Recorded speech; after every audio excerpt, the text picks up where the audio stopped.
Hey everybody, G4 Video 5 here, and welcome back to some more Grand Theft Auto Vice City. In this part, we will be completing the mission called The Party for Ken Rosenburg. Go get some sleep, he says. I have been sitting in this chair all night with the lights off, drinking coffee.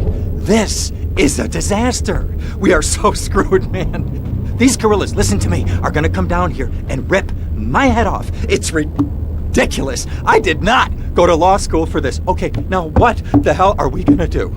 Shut up, sit down, relax. I'll tell you what we're gonna do. You're gonna find out who took our cocaine, and then we're gonna kill them. That's a good idea. That's a great idea. Let me think. Oh, there's this retired colonel, Colonel Juan Garcia Cortez. He's the one that helped me set up this deal well away from Vice City's established thugs, okay? Now listen, he's holding his party out in the bay on his expensive yacht, and all of Vice City's big players are gonna be there, okay? I have an invite. Of course I have an invite. But there's no way that I'm going out there, sticking my head out the door. No way, not gonna happen. I told you, shut up. I'll go myself. Oh, whoa. Hey, I like 1978 too, but you know, this isn't gonna be a beer and strippers do. I mean, no offense, but I think that you might turn heads on the runway for the wrong reasons. What's wrong with the way I'm dressed? Okay, look, here, stop by Rafael's. Tell him I sent you. He'll make you look respectable. Okay, go, come on.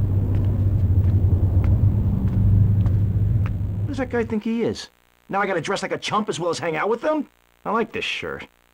So you really get a feel for Ken's character during that cutscene, although there's one part that has always stood out to me, and I feel like that there's a different take thrown into that mix, because there's this part where Ken says, "Stop by Rafael's, tell him I sent you." And for most of that dialogue, he's very frantic and on edge, but for that one line, he's like calm and collected, and then he goes back to sounding like he's had too much coffee. And oh, look at this, we're a hot piece of ass now. Nice bike.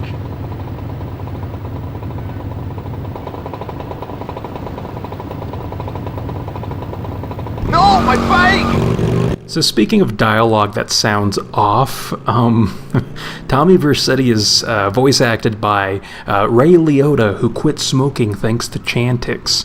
And that line, nice bike, it doesn't really sound like Ray Liotta. I mean, it's a very iconic line and it's fantastic, but, you know, there's just something about this mission with the dialogue. It's a little wacky at times. But anyways, here's the party with some copyrighted music.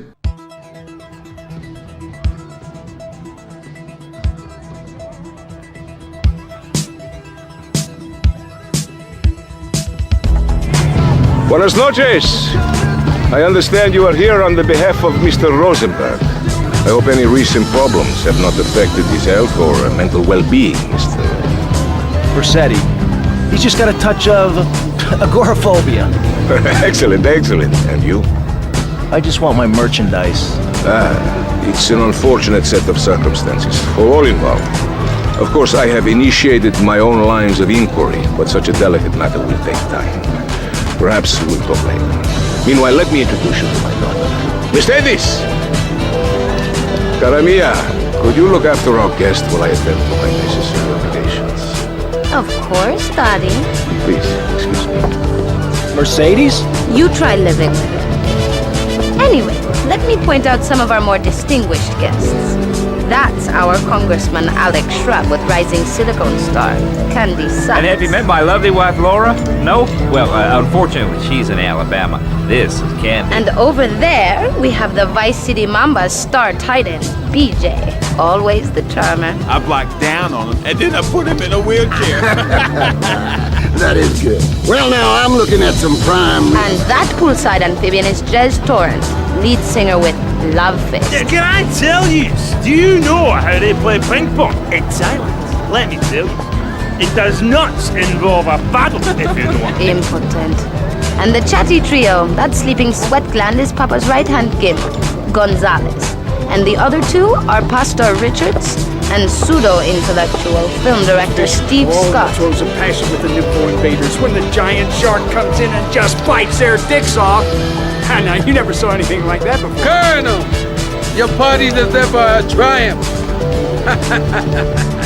I can only apologize. Oh, de nada, amigo. How do we find you? Our business is very trying. barbarians at the gate. A time for rewarding one's friends and liquidating one's enemies, amigo.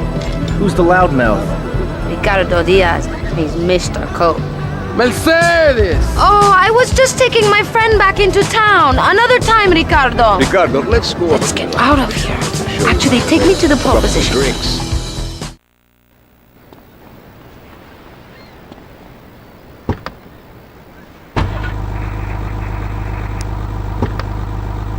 Will you be working for my father? Maybe. Do you mind me resting my hand in your lap? Maybe. It's so difficult having a rich and powerful father. Vamos. So during that cutscene, we got exposed to a lot of the bigwigs here in Vice City, and one of those bigwigs is Ricardo Diaz, who's the portly fella who just kind of waddled on in there.